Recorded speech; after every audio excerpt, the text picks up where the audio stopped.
Morning, guys. So I got up super early today to start working on my two-piece takedown Osage bow. Wanted to show you guys a couple tips and tricks on how to use this system. So I'm using the sleeve system from Three Rivers Archery.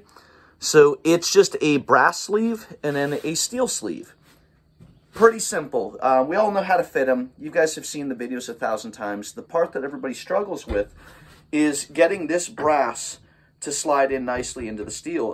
Quite a few complaints about, hey, they don't fit well, they don't fit well. Well, there's a reason. It's better for us to fit them than try to have the factory do it. It's pretty simple. We want a tight fit. Obviously, the best way to do that is doing it ourselves. So let me show you what's going on. To start, the steel. The steel has a small burr inside both sides of it. So left side, right side, I think it's the way that the steel comes rolled or whatever, how they make it. So what I did before I even put it on here, I took a Dremel. Just very, very easy. I knocked that whole ridge down.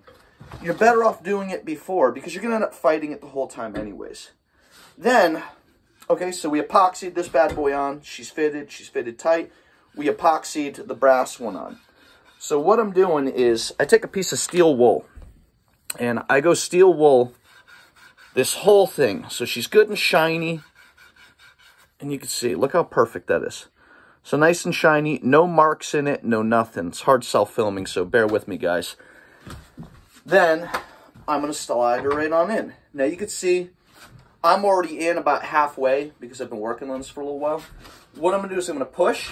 We don't want to hammer. If you hammer this thing on, you guys are going to have a bad time. So, I'm going to give it a pretty good solid push. Wow, she is really, really close. All right, now I'm going to rip it out. Just a little wiggle, rip it out.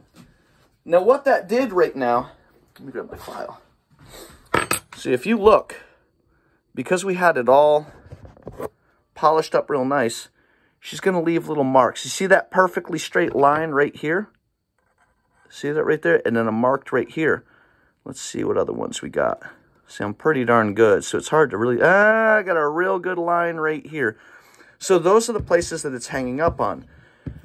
So what you're going to do is you're going to take a chainsaw file. This one's about a 1/2 inch wide, 3/4 inch wide, give or take. And you're not just going to sit here and run. Let me see if I can get this to move. You don't want to just sit here and run like this. That's not going to work. You're going to end up making a flat spot. We don't want to make a flat spot. So what we're going to do is I'm going to set that file flat in there, and I'm going to twist the piece while filing. And all we're doing is we're just taking it so you don't see those marks anymore. We're taking just the marks down. So we already know that this whole area fits, and it fits well. It's up here that doesn't. So I'm going to overlap my mark by about halfway. So I'm going to get the mark and to the left of it. Well, whatever direction you guys are looking. So just rotating, nothing fancy, nothing crazy. You don't want to be aggressive. You could always take more off, but you can't put it back on. Remember that. Little bump right there. Let's see, still got a little bump here. See, I'm working back over here because what happens is if this thing tapers at all, if there's something in there, it could hit. So, all right, just this one spot, and I think we might be done. You see how I rotate that piece? Now, before I even put it back in, I'm going to take this and I'm going to polish this again with steel wool. And the reason why I keep polishing with steel wool, you want to be able to see if there was, you want to be able to see the new marks really, really well without getting confused by, you know, say, grooves from using the file or something that you didn't hit enough. So we're just polishing it. And the steel wool is not enough to screw it up at all. But you see all the marks are gone. And that's going to give me a fresh start. But yeah, these systems, they're pretty awesome. You know, what's really cool is this piece was on a junk stave, and this piece was on a junk stave. And, you know, they weren't, the whole stave wasn't good enough to make a bow, unless I was going to make youth bows. And I'm like, what am I going to do with a bunch of youth bows? So it was nice to be able to cut the bad part off of one and the bad part off the other and join these two pieces. I think the system, don't quote me on this, it was somewhere around 50 bucks, I think. And you kind of can't beat that, but you do have to buy the epoxy. Don't try to use some janky epoxy. Ugh. She's getting there. She's so close. All right, let's see what kind of marks she made. A little wiggle.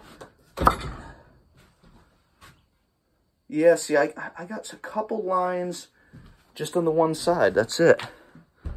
See the new line, right? See that one right there? And that's a ridge. That's a ridge that's inside there. And I sanded it pretty good, but it happens. So let's rotate this down. Let's get my camera set up. There we go.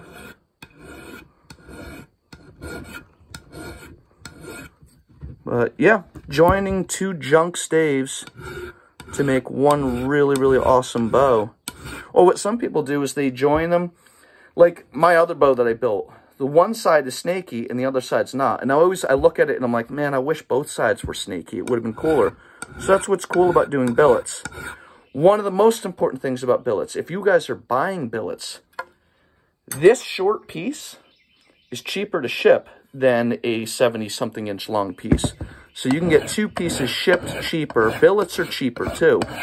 So if you're going to build your first bow, go for a takedown. I mean, why not, right? Let's see. Remember to rotate. You really don't want to make a flat spot. I think just right here. And go slow. You know, that's the right here still. Just a little bit right there. I'm on the worst table. This table's just shaking like crazy. Not my best idea to set up right here. You know what's nice about a chainsaw file too is it's slow. It's not aggressive, so it makes it pretty easy. All right, like I said, let's polish her. Oh, my phone is going to die, of course. So let's do a quick fit on this. Let's see what she looks like. But polish it every time with the steel wool. It makes it so much easier to see your marks. It's not worth trying to sit there and decipher what's what. Alright, let's see what she does. Hopefully she'll just go in the rest of the way, because mine is so close. I've been working on it for a little while. So, time. How much time does it take me to do this? I've been at this for maybe an hour, I think, give or take. Let me show you this. Look at that. She's pretty wicked. I've only got a little bit further to go. But, so what I'm going to do, if you look at the system now, so you see how I left this high and I left this high. What I'm going to do is when I get this whole thing completely finished, I'm going to do what Clay Hayes does.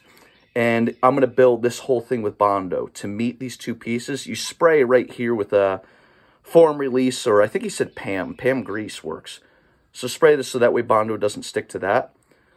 And then I could take this and I could shape the grip, because I like it so my hand sits deeper here and kind of rides here. It's not a... I could shoot it with it flat. I want to do it this way. And I'm going to cover it with alligator. But that's the stave. And what was really cool, let me show you guys this too.